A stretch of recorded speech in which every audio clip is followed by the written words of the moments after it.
G'day viewers, today's video is a guide, a beginner's guide to scrapping for gold.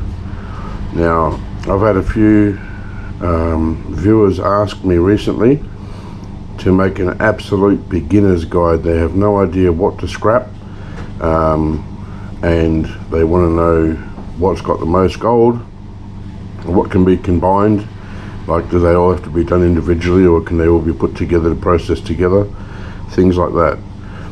Now most of you guys probably won't get anything out of this video because it is the absolute basics, but I'm hoping for those who are new at it that I'm helpful enough.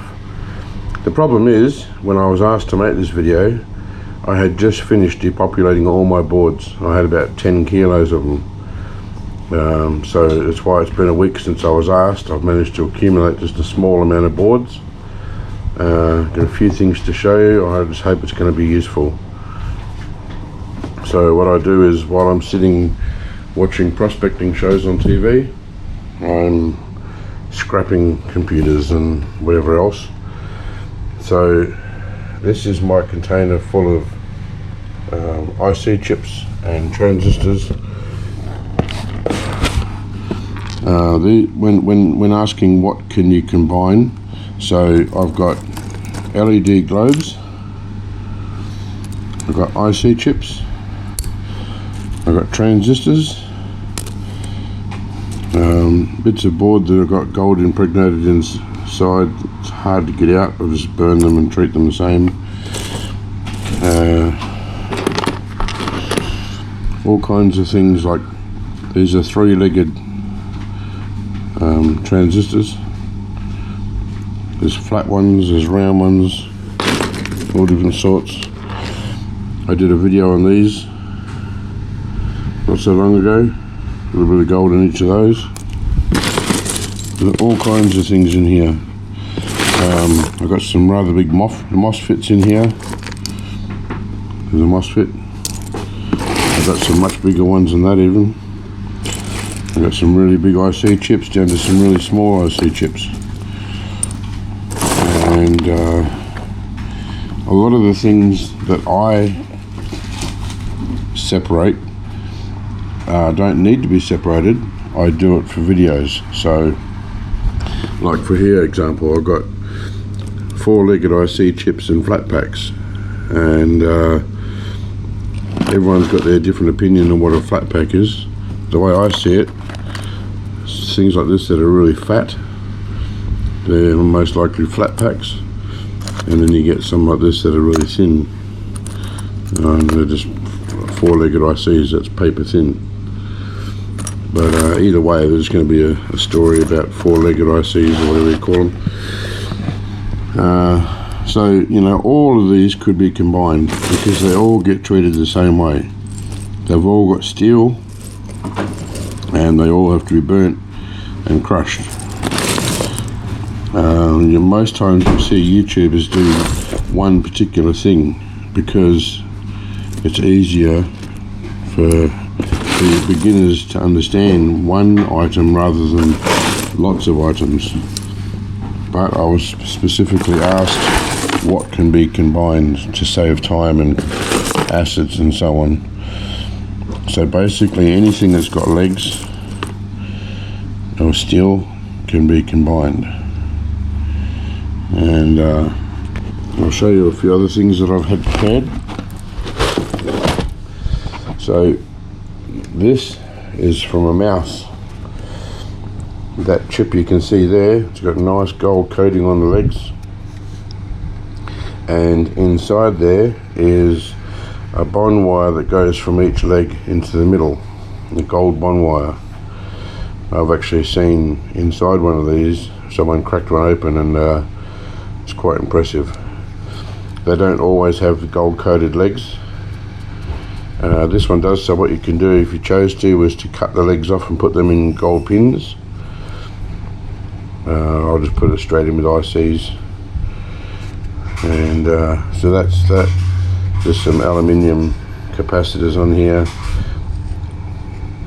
If you ever use a heat gun to depopulate your boards, make sure you always remove these aluminium capacitors because they explode and they'll scare the crap out of you. Now I've got some RAM. These are called BGAs, in particular RAM BGAs. RAM BGAs, or any BGAs, they don't have legs. They're soldered purely on the bottom of the chip to the board.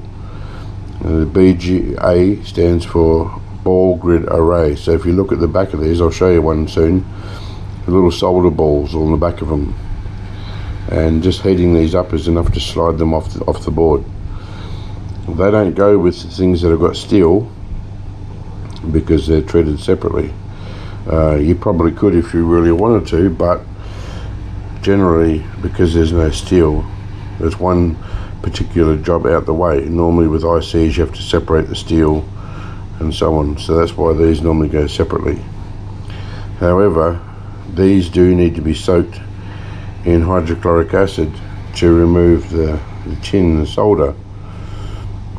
So a lot of people forget that and they put them straight into the system, and then they get tin all through their solution. Now these gold fingers on here, they are really good plating. They're not like when you see gold on boards generally, because that's only flashing. This is not flashing, this is a good coating. It has to be a thicker coating than what you see on other places on the board to allow for these being taken in and out, in and out, in and out of the slot. So they've got a good coating on them. Now, this little board, I can't remember what it came from, I got it this morning. There's 4 nice IC chips on there. One's a bit small, but 3 good sized ones on there.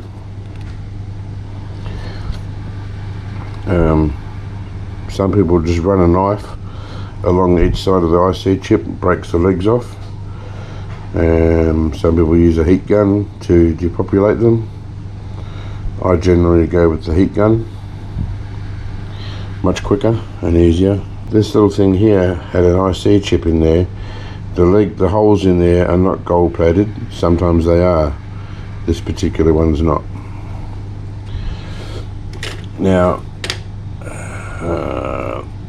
here I've got a remote control from a TV. There's no gold on this side, unfortunately, but on the back there's this chip here, and there's a little board actually soldered to the main board, so you can heat that up and take this whole board off. So there's a nice gold coating around the outside, as you can tell, and then underneath this epoxy there's also gold plating and even sometimes bond wires. Now basically, because there's no steel involved, I put these in with my BGAs. It needs to be heated and crushed the same as the BGAs to remove this epoxy. So if you get any of those, just put them straight in with your BGAs. There's also some nice, I don't know how well you can tell with this picture, but there's some nice MLCCs on this board.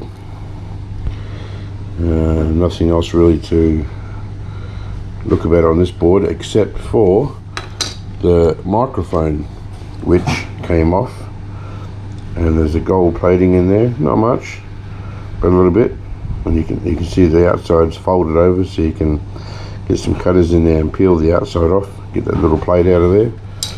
There's another one exactly the same. I'll show you what it looked like beforehand. So there's the speaker, and there's that same chip, and then underneath here there wasn't much at all, just a little tiny little IC chip in there. So we're getting through the stuff now. This is a reader out of a CD-ROM, and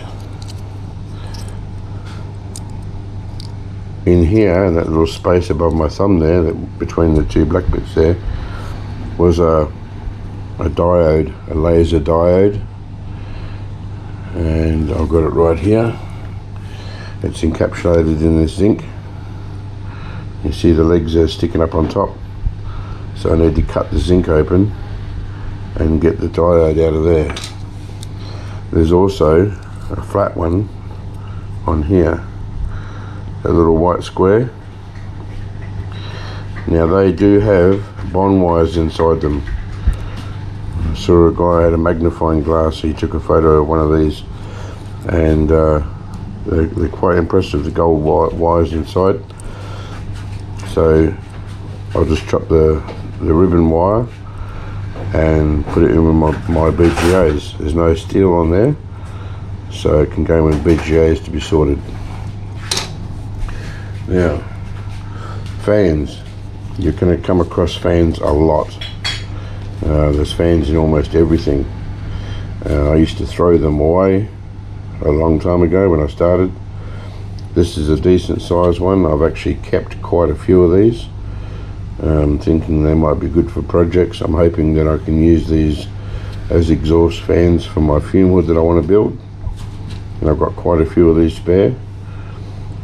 But what I do now, because I've already got some put aside, is I keep the center part, which is an electric motor, and I'll show you how easy that is to get out. Okay, so all I do to start with, I cut these 4 sections on the back, nice and real easy, just cut straight through them.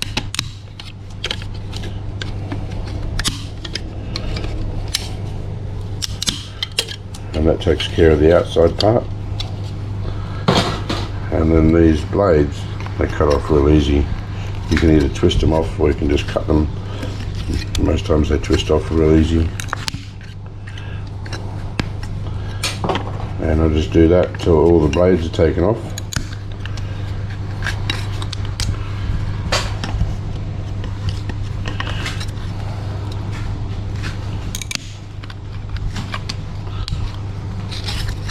It's even easier with the smaller fans. These are a bit thicker, being a bigger fan.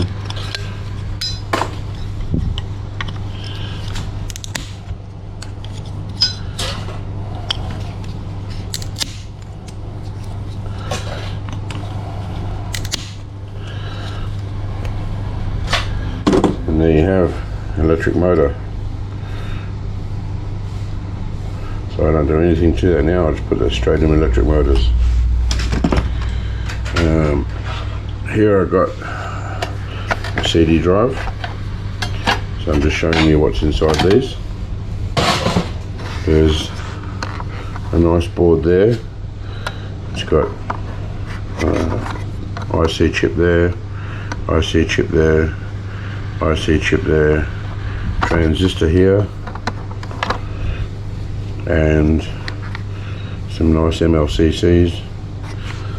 Not a lot on the board, but better than nothing. And there's an electric motor here, electric motor there, some brass shaft here, which is easy to break off. I'm not going to strip this down now, there's plenty of videos on that. I'm just showing you basically the inside here would be where the diodes were.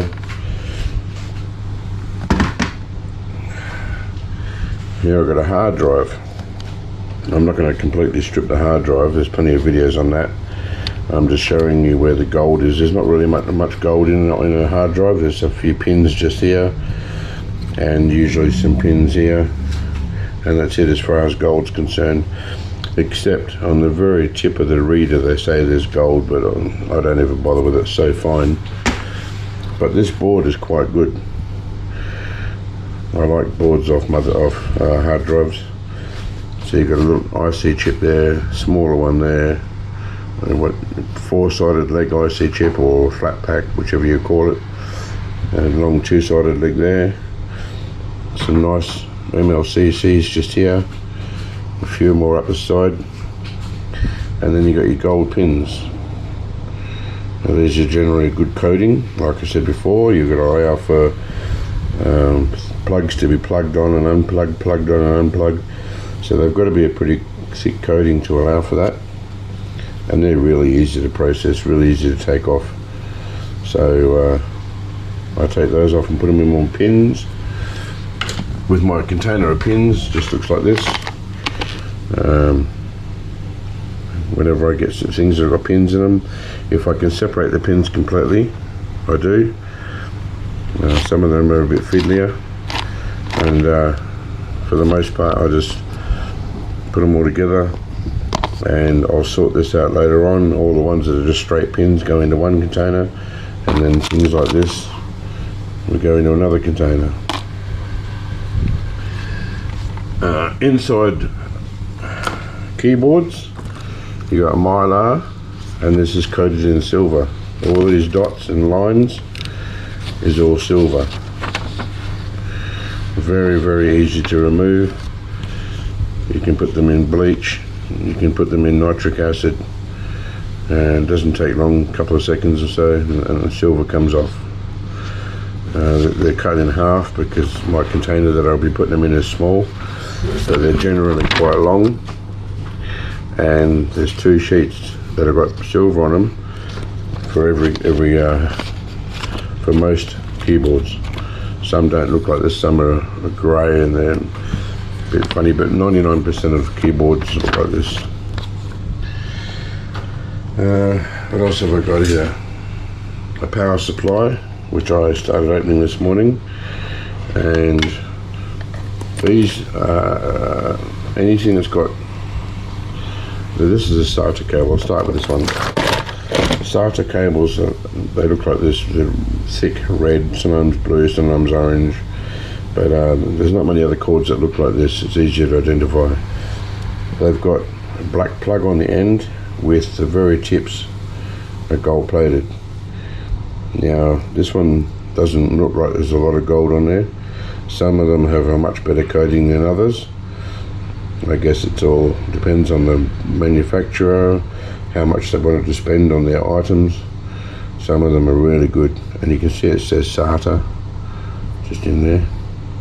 But either way, I get wire cutters and just trim the tips of these off. Then I chop that off because a scrapyard won't take plugs. And then this cord just goes in with my Ethernet and data cable. With the hard drive, with the power supply, the same deal. These black plugs, I've taken the end off to show you. There's a very thin coating of gold on there. Again, sometimes they're really bright, really thick coating. These ones aren't. So companies that don't want to spend a lot, you pay for what you get. Some people don't mind paying a good amount of money, and they get good quality ones. So I generally take all these plugs off because the scrapyard won't take them, and all this wire goes into a bag on its own, but this is a different grade to the thinner stuff. So now you've got your aluminium extruded, another extruded aluminium. On the side here there's a bit of copper which is screwed onto the heatsink. It had a piece of wire going in there. There's a little bit of copper there, so I'll keep that. And copper windings there for bright wire. There's a MOSFET tucked away in there. Some big aluminium capacitors. You definitely don't want those to explode on you. And I have not tried selling these yet, but I've heard of other people that have. So now I keep these in a container, big and small, they're all the same. And hopefully I'll be able to sell them because I throw thousands of them away. And you've got some more copper winding in there. I don't know if you can see down there, there's a little IC chip in there. You've got transformers in here, 2 transformers, copper in those. You can either sell those with electric motors or you can pull them apart for the copper wire. Now this black thing on the corner here, and there's a few in here as well, they're the 3-sided leg wire transistors. Now see if I can break it off and show you. They're easily identified because they're round with a flat side. I don't know if you can see that. I don't have any bigger ones to show you, but you very rarely see a big one. Sometimes these have gold legs. Now I've done a video on these just by themselves, getting the gold out of them, and you'll see that the ones I did in the video had gold legs on them. They just go down here with my ICs. They get treated the same as everything else in the ICs. And there's a lot of wire here to cut off. There's more transistors in there, more copper windings in there, more aluminium capacitors in there. Not really sure what's inside this green, I think it's a capacitor of some sort. I keep them aside. One day I'll be doing a video when I get enough of them. I don't know what's in them, someone could probably tell us. 9 times out of 10 they're silver. These here aren't relays, unfortunately. Relays would have silver contacts. There's a fuse here. It's covered with black shrink tape on it, but it's just a glass fuse. There's silver inside that. There's no chips on the back of this, but I just wanted to point out that black transistor I just showed you, because a lot of people overlook them. There's another one just down here, right there. More in there. Usually there's lots around the transformers. Alright, so that's the power supply. This is the power supply case. There's a smaller fan, so I just trim this wire off, and as I said before, break off the 4 sections, break the blades off. That goes in with the electric motors. I've got a motherboard here from a tower I did this morning. This is a pretty lousy one. There's not a lot on there at all. Some motherboards have quite a lot of things on them, and some don't. There's not even a gold corner BGA on this, unfortunately. Usually underneath the heatsink, when you take the heatsink off,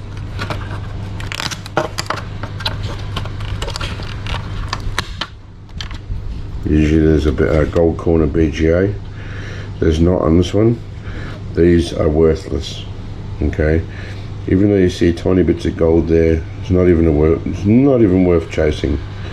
Even though it's got a tiny little gold corner, it's not a gold corner BGA. Anytime you see the silicon die on there, these are totally worthless. You're wasting your time keeping them. So we've got a nice piece of extruded aluminium. And for those who aren't sure, extruded aluminium is the best of all the aluminiums you can get. Now, some of these plugs here have gold in them, and all these pins along here all have gold. Don't know how well you can see them. Yeah, you can see them now. Again, these aren't a very good quality coating. Sometimes you can see them, they're really dark yellow gold. Sometimes there's almost no gold to them at all, like these ones. These things here I generally find are a waste of time. Even these ones here and these long ones here, they've got the tiniest of tiny little tip coatings. Just the very, very tip of the wires inside are coated, if that. They're a complete waste of time in my eyes. This one's got no gold at all, they're just silver pins. Not silver, but steel pins. And there's some more aluminium capacitors. There was capacitors on all these little circles, and I've taken them all off already. I just left a couple to show you. They come in different types. So there's this silver one, looks silver all over, and then there's the darker one with the silver top. They're both aluminium capacitors, and they will both explode if you heat them up.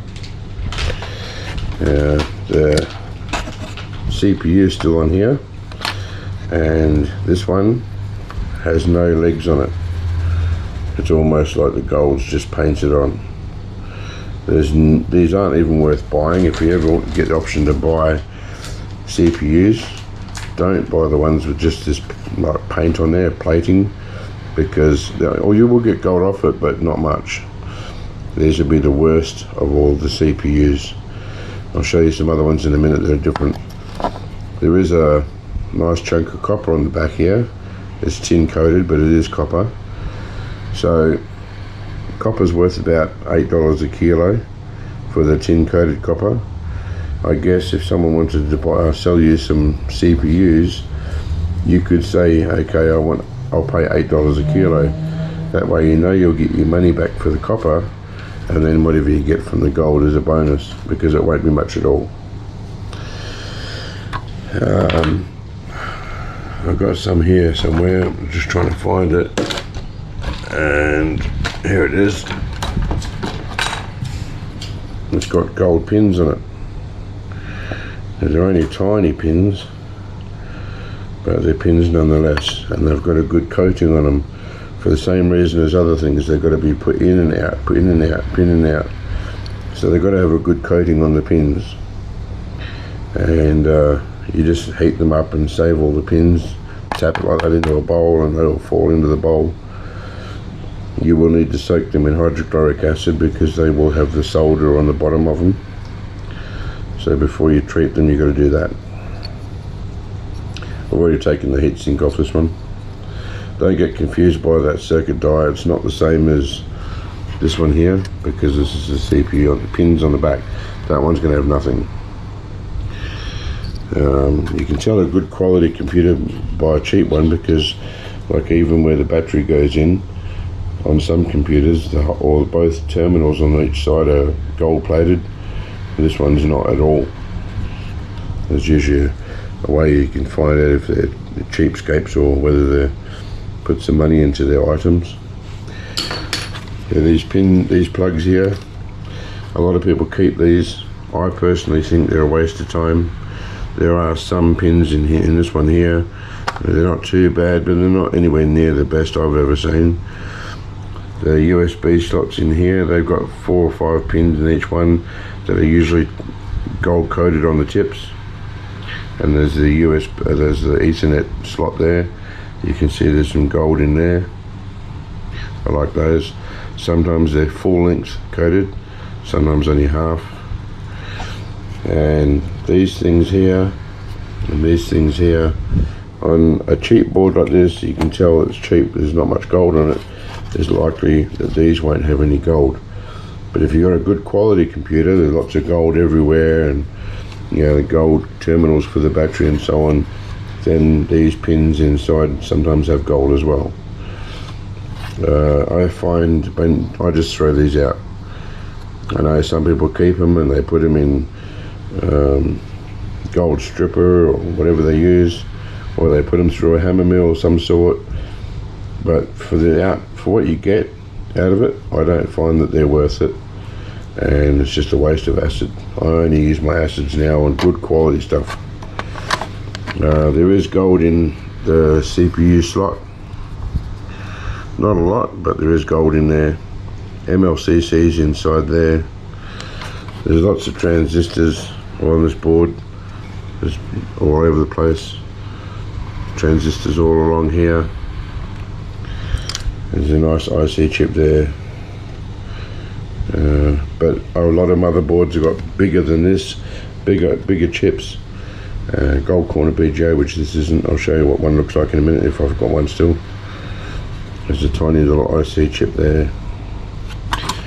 On the back there's nothing, just a plate there that is joined to the front of this. When I undo those 3 screws, this will fall away and the plate will come off. That's all I've got to show you in the way of boards, because like I said, I'd already depopulated them all. I'll just show you the containers I've got here. This is the RAM BGA. Now most of them, like these, come off a RAM stick, and you can see what I say by ball grid array. You can see the little balls of silicon on the back. So all BGAs like this have to be soaked in hydrochloric acid to remove the balls of silver. These ones aren't from RAM sticks, they're what you find on motherboards and so on. These are, I think, still got something to do with RAM. Either way, they're a BGA. There's a big one here. Sometimes I have boards like this. This is out of a cell phone, a mobile phone, and it's got chips all over the back of it. a big chip on the front, bits of gold on the board. It's so much easier just to throw this in here and treat it like a BGA, burn it, crush it. That way you recover that little bit of gold as well as all these chips. I just save time by putting them in there like that. So this is all BGAs, and then in this container over here I've got gold corner BGAs. Now there's the gold corner, and the BGA itself, the top, would have been sitting on there like that. So that's what they look like, a gold corner BGA. Now plenty of people will argue this, but the bottom, although that looks impressive, these are not worth keeping, not even at all. I know some people say gold is gold, but there is so minimal gold on that, despite the way it looks. Okay, I get that it looks impressive, but so many people have tried these. Mike from Omega Geek not long ago did 2 kilos of these, and he got the smallest amount of gold. Wasn't worth the acid, wasn't worth his time and the effort. I have tried and tried to get gold out of these. They're not worth it. What is worth it is the top. So the top is the part that's on there. It's the ceramic or epoxy or plastic, and these are, you can't see them, but they're loaded with gold. These are the best things. Now someone's asked me, what is the best thing to get gold from? Well, hands down, gold corner BGAs. I don't know of anything else in the way of e-waste that has as much gold as a gold corner BGA. I know people like e-waste Ben will argue because he thinks RAM BGA have more. That is not the case. These have up to 10 grams per kilo. Now when you say a kilo of these, it doesn't include the back. A lot of people have them, the back and the epoxy joined together and then weigh them up because that's how they come off the board. But you've got to process everything, and this is, in order to process these, you've got to remove this from the fiberboard. You only weigh these. You don't weigh the gold corner BGA with the fiber on it.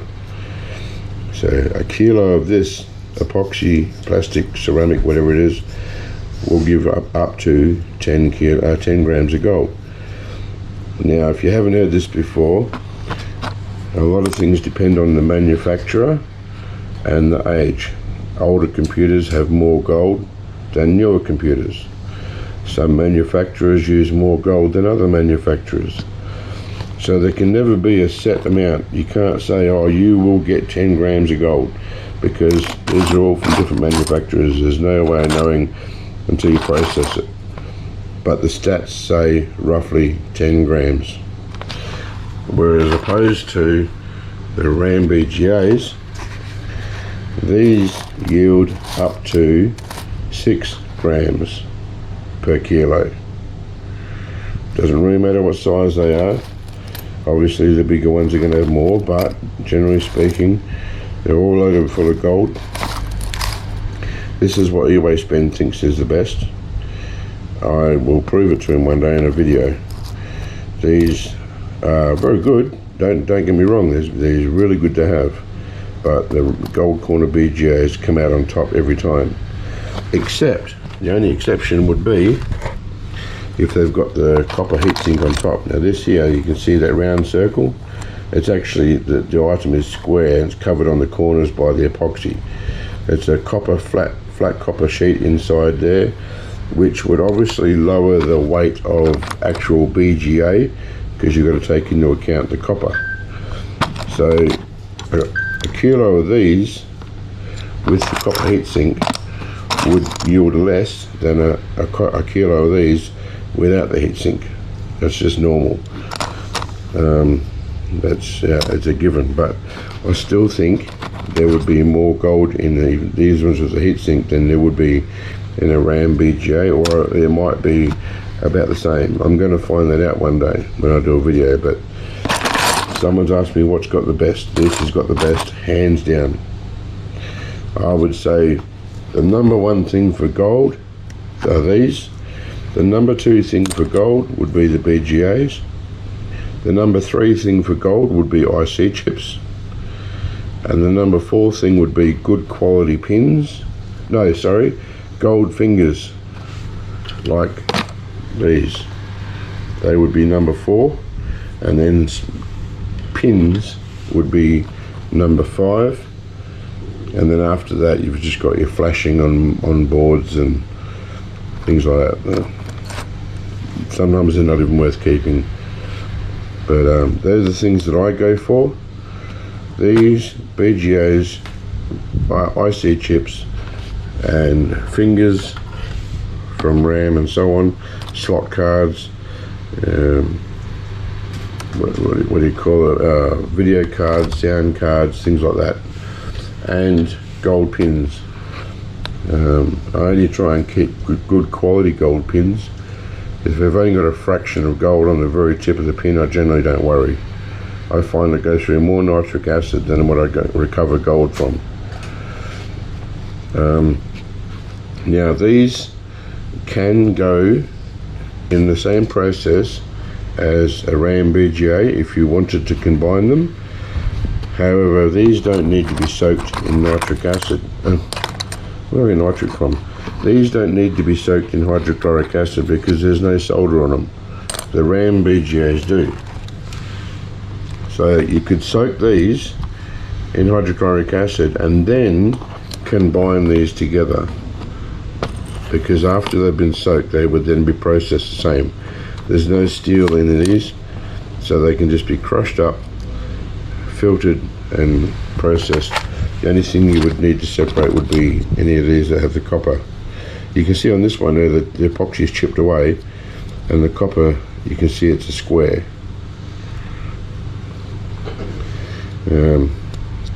You do get quite a bit of copper out of these when you do a fair bit of them, but copper's nowhere near as much as gold, obviously. Still, they're worth keeping. So that's all I've got to show you, unfortunately. I had so many different boards. I could have showed you all kinds of things. I had slot cards, I had everything, but they've all been depopulated and the fingers have all been cut off the boards, and I recently did a video with those fingers. So there was only this one RAM chip, two RAM sticks I got this morning out of the tower. The only things I've got in the way of a slot card.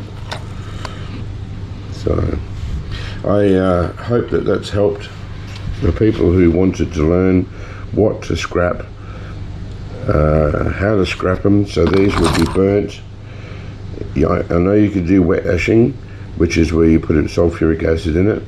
I don't personally like to encourage that because it's so extremely dangerous.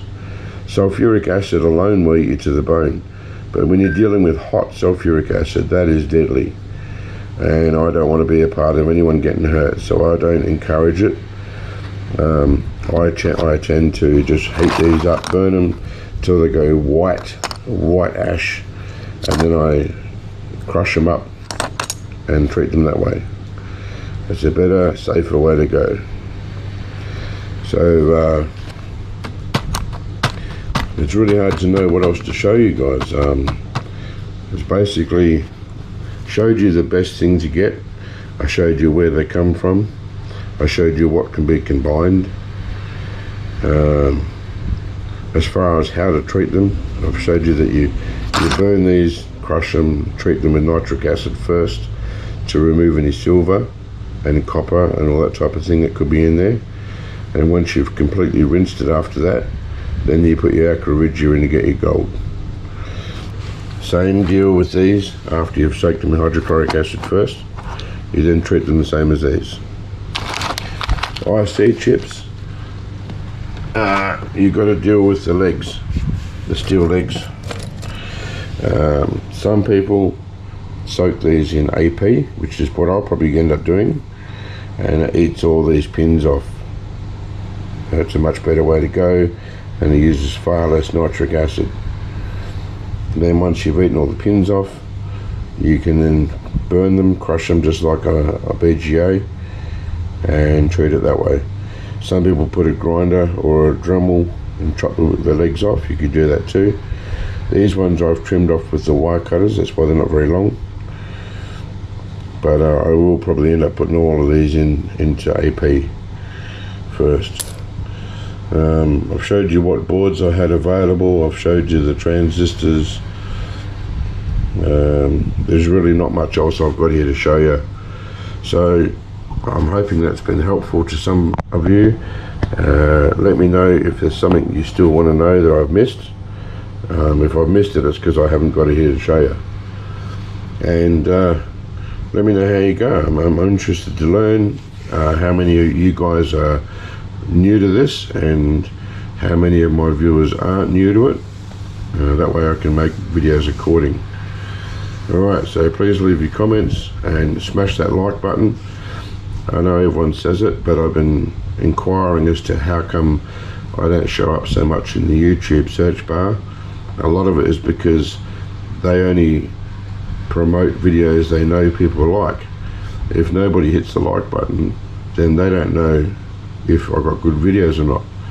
So that's what the like button's for. If you guys can smash it, let YouTube know that you like my video. It'll help grow my channel. Alrighty, so till the next video, bye for now and thanks.